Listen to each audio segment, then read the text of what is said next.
What do you think کہ اب آگے آئندہ آنے والے حالات کیسے بن رہے ہیں؟ اسرائیل جو ایران وار ہے اس کا کیا ڈراپ سین دیکھ رہے ہیں آپ؟ اور پھر خصوصاً اس کے بعد آپ کیا سمجھتے ہیں پاکستان کہاں پہ سٹینڈ کر رہا ہوگا، ایران کہاں پہ سٹینڈ کر رہا ہوگا، اور امریکہ کہاں پہ سٹینڈ کر رہا ہوگا؟ کیا آپ سمجھتے ہیں امریکہ بالکل فل فلیج اس وار میں آ جائے گا؟ کمبر دو چار باتیں سمجھ لیں، کچھ باتوں کو بالکل ایک اسٹریٹجک پلین پہ آپ اس کو سمجھ لیں کہ یہ جو آنے والے 10 سال ہیں، چند سال ہیں، یہ صرف جنگوں کے سال ہیں۔ اس میں صرف ہر ملک اپنے سروائیول کے لیے جنگ کرے گا۔ تو پاکستان ایک انڈیا کے ساتھ ہم راؤنڈ کر چکے ہیں، دوسرا راؤنڈ بہت نزدیک ہے، کسی بھی وقت ہمارا خونریز تصادم دوبارہ شروع ہو جائے گا انڈیا سے۔ نریندر مودی بہت ذلیل ہو چکا ہے، اس نے جنگ کرنی ہے، تو Pakistan has to be very very careful on the eastern front, کسی بھی وقت دوبارہ۔ اور اب کی دفعہ ہمیں نقصان زیادہ ہوگا، ہم کو سیز فائر نہیں کرنا چاہیے تھا۔ جب ہم نے ان کو بری طرح سے مارا تھا، ان کی ایئر فورس کو گراؤنڈ کر دیا تھا، امریکہ کے ٹرمپ کے کہنے پہ ہم نے سیز فائر کر لیا گڈ ول کرنے کے چکر میں، اسی لیے ٹرمپ بڑا خوش تھا کہ میں نے جنگ رکوا دی۔ لیکن وی ڈنٹ ریئلائز دیٹ کہ اب آپ نے موقع دے دیا اس زخمی سانپ کو کہ پیچھے ہٹے، ری گروپ کرے، ری آرگنائز کرے اور دوبارہ سے اٹیک کرے۔ اب ہمیں زیادہ نقصان ہوگا، اب وہ نئی اسٹریٹجی کے ساتھ آئے گا، اب وہ ایئر فورس کو آگے نہیں رکھے گا، اب وہ کروز میزائلز اور ڈرون سے حملہ کرے گا۔ وہ دیکھ رہا ہے ایران عراق جنگ کو بہت زور سے کہ ایران صرف بغیر ایئر فورس کے بھی صرف اپنے میزائلوں سے کتنا نقصان پہنچا سکتا ہے، کہ ایون اسرائیل جیسے ملک کا بھی ایئر ڈیفنس کام نہیں کر رہا۔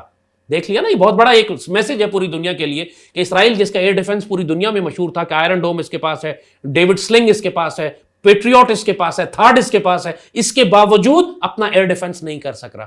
تو آپ کے خیال میں جتنا ایئر ڈیفنس اسرائیل کے پاس ہے، کیا اس سے زیادہ طاقتور ہمارا ایئر ڈیفنس ہے؟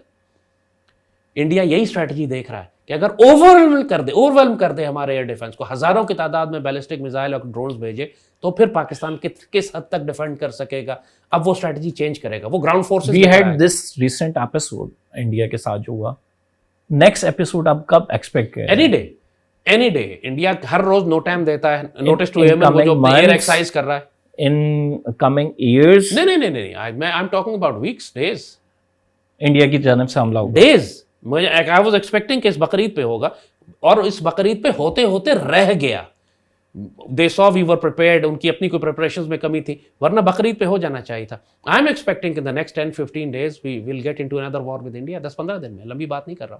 اور اس صورتحال میں جب ایران کی جنگ اسرائیل کے ساتھ شروع ہو گئی ہے، تو پاکستان کے لیے ویسٹرن بارڈرز بہت خطرناک حد تک انسیکیور ہو گئے ہیں، کیونکہ اس وقت وہاں اسرائیلی طیارے ہمارے بارڈرز کے بہت نزدیک تک آ رہے ہیں، اور ان کے میزائل اور ان کے طیارے they are coming very very close to Pakistan. مشہد تک انہوں نے بامبنگ کی ہے، کہ خراسان کے پروونس تک وہ لوگ داخل ہو گئے ہیں، بلوچستان تک اسرائیلیز آ کے بامبنگ کر رہے ہیں، اور بلوچستان لبریشن آرمی ویسے ہی اسرائیلی ایسٹ ہے، ہمیں بہت نقصان پہنچا رہی ہے بلوچستان کے اندر۔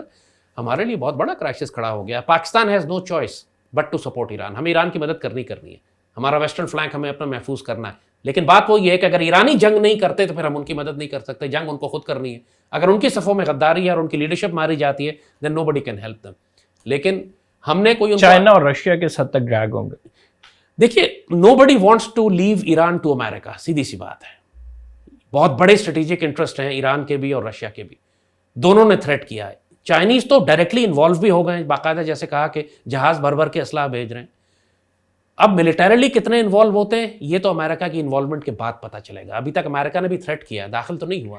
چائنا کی جانب سے بھی اسٹیٹمنٹ دی گئی کہ امریکہ کے بغیر بھی دنیا آگے بڑھ سکتی ہے۔ رشیا نے بھی ایک اسٹیٹمنٹ دی اور کہا کہ جو امریکہ کا رول ہے وہ خطے میں بد امنی پھیلا رہا ہے۔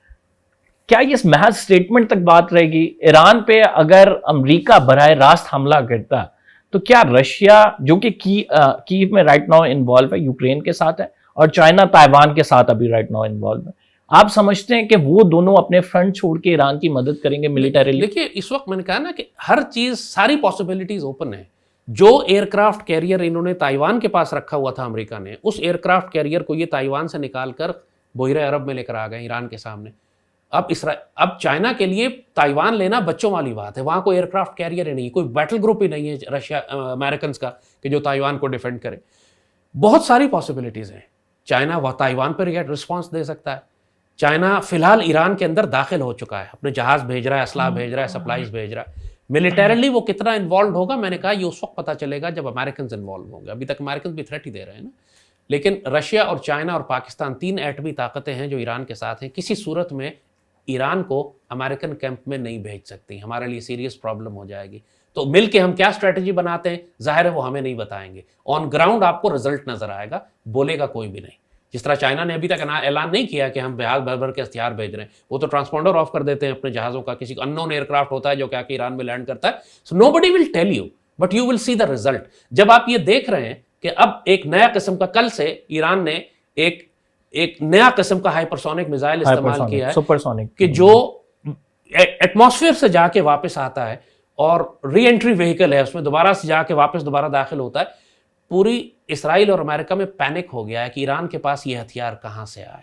ظاہر ہے ایران کے پاس یہ نہیں تھے, یہ ہتھیار ان جہازوں میں آ رہے ہیں کہ جو چائنا بھیج رہا ہے بھر بھر کے اس وقت, اور انہوں نے استعمال کیے ہیں اسرائیل کے خلاف. یہ جنگ ایٹمی جنگ بنے یا نہ بنے, کنونشنل اور روایتی ہتھیاروں میں ہی ابھی تک لڑی جا رہی ہے. اتنی خوفناک ہے جیسے کہا کہ بڑے بڑے کیپٹلز کو یہ کھنڈر بنا دے گی. اس وقت ایران پہ بامبنگ ہو رہی ہے, یروشلم پہ ہے, ماسکو پہ ہے, کیو پہ ہے. تو یہ جنگ اب بالکل ڈیفرنٹ ڈائمنشن میں پوری دنیا داخل ہو چکی ہے. پاکستانیوں کو ذہنی طور پر اپنے آپ کو اب ایک خوفناک عالمی جنگ کے لیے تیار کرنا ہے. ہمیں ڈیفنس بجٹ کم نہیں کرنا, بڑھانا ہے. اپنی فوجوں کی تعداد بڑھانی ہے. اپنی قوم کو نیشنل ڈیفنس اور کیڈٹ کور, نیشنل کیڈٹ کور, وومنس گارڈ, ان کی تربیت دینی ہے. سول ڈیفنس اور سروائیول کی ٹریننگ دینی ہے. آپ پورے پاکستان میں ایک بھی بم شیلٹر نہیں ہے, آپ نوٹ کریں. اسرائیل پہ اتنے بم گر رہے ہیں, ایک خبیث خنزیر نہیں مرتا. کیوں نہیں مرتا؟ اس لیے کہ انہوں نے ہر عمارت کے نیچے انہوں نے بم شیلٹرز بنائے ہوئے ہیں. تہران میں کوئی بم شیلٹر نہیں ہے, پاکستان میں کوئی بم شیلٹر نہیں ہے. اگر ہماری جنگ شروع ہو گئی, جس طرح انڈیا نے اگر اسرائیل کا اور ایران والی جنگ کے ذریعے انہوں نے بیلسٹک میزائلز اور ڈرونز بھیجنا شروع کیے, پاکستانی قوم کہاں چھپے گی جا کے؟ ہمارے تو ڈینسلی پاپولیٹڈ اربن ایریاز ہیں, کوئی شیلٹر نہیں ہے ہمارے پاس. ہم لوگوں نے جنگ کی تیاری ہی نہیں کی.